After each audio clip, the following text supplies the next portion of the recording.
Bonjour les amis, je vous fais cette petite guidance aujourd'hui parce que je me suis réveillée avec un rêve très intéressant et très fort, symbolique.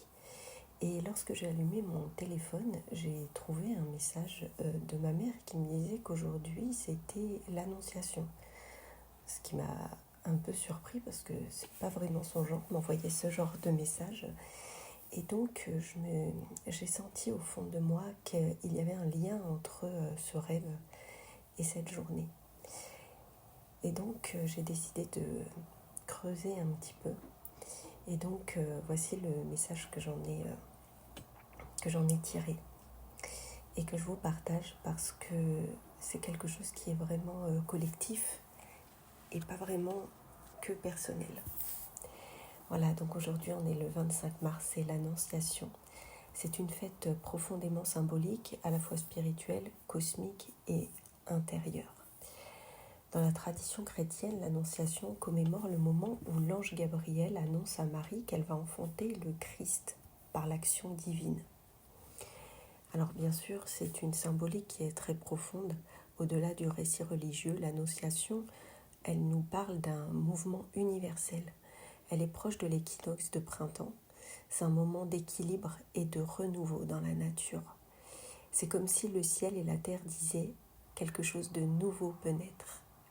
Aujourd'hui et dans les jours à venir, vous pouvez donc recevoir un appel intérieur, dire oui à quelque chose de plus grand que vous, accueillir une transformation invisible mais très puissante, une idée qui germe en vous, une intuition qui demande confiance, un changement encore invisible mais déjà vivant. Marie est bien sûr ici un archétype, celui de l'être humain qui accepte de porter une lumière avant même de la voir. C'est un moment suspendu où l'on ne voit rien encore, mais où tout commence. C'est un oui à une transformation invisible.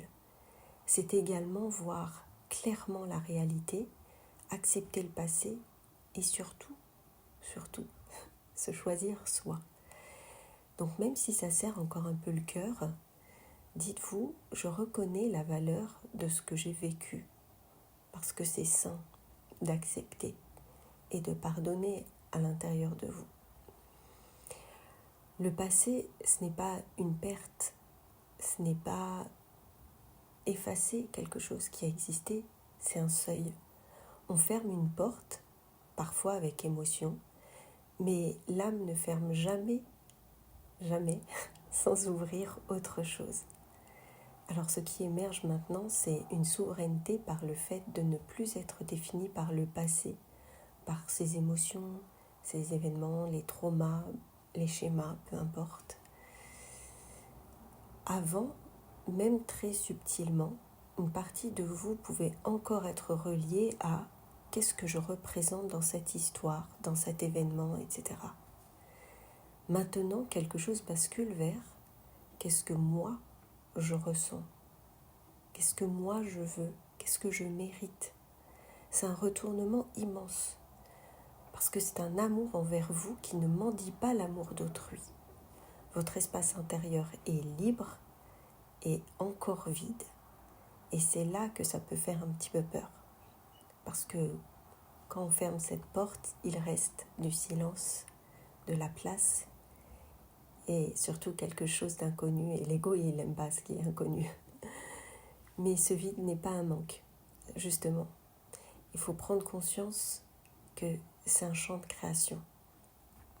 L'annonciation, ce n'est pas encore la naissance, c'est le moment où quelque chose est conçu dans l'invisible.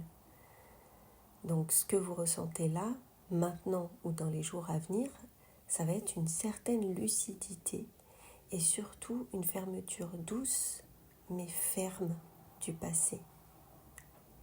Nous arrivons dans un moment où nous sommes prêts pour quelque chose de plus aligné, même si on ne sait pas encore quoi. Parce que ces deux mouvements se croisent, on laisse partir une version de nous et on ne connaît pas encore celle qui arrive.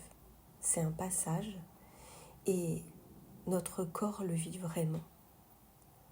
Nous sommes en train de perdre l'amour Non, pardon, nous ne sommes pas en train de perdre l'amour. Nous sommes en train de perdre une forme d'attachement pour nous rapprocher d'un amour plus juste.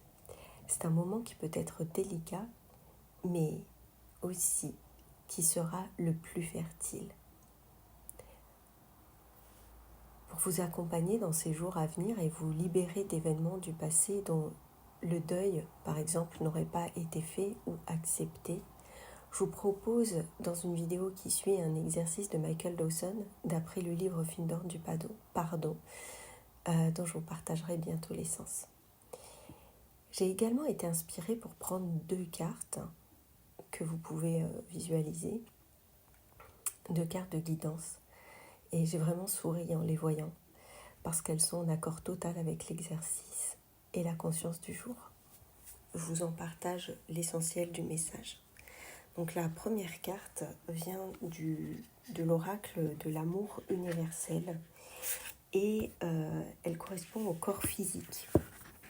Et oui, parce que effectivement nous ressentons dans notre corps ces changements subtils.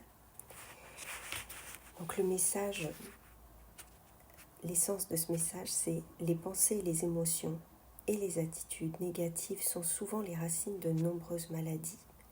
Ainsi, seules les pensées positives ont le pouvoir de vous guérir. Lorsque vos croyances et vos attitudes changent, votre corps fait de même. Donc c'est vraiment clairement en accord avec ce message. Votre corps en fait mémorise toutes les informations, toutes les émotions. Et aujourd'hui, on va libérer ça tranquillement. Si vous en avez envie et si vous ressentez le besoin, bien sûr. Et bien sûr, évidemment, le cœur est toujours présent. Et donc la deuxième carte, c'est écouter votre cœur. Le résumé de cette carte, c'est votre conscience spirituelle va grandir et au cours des mois qui viennent, votre vie va connaître une transformation magique. Donc vous voyez, c'est vraiment en accord avec cette journée et avec le message que je viens de vous transmettre. Les papillons sont un symbole fort en ce qui vous concerne, en ce qui nous concerne, car ils représentent la métamorphose que nous sommes en train de subir.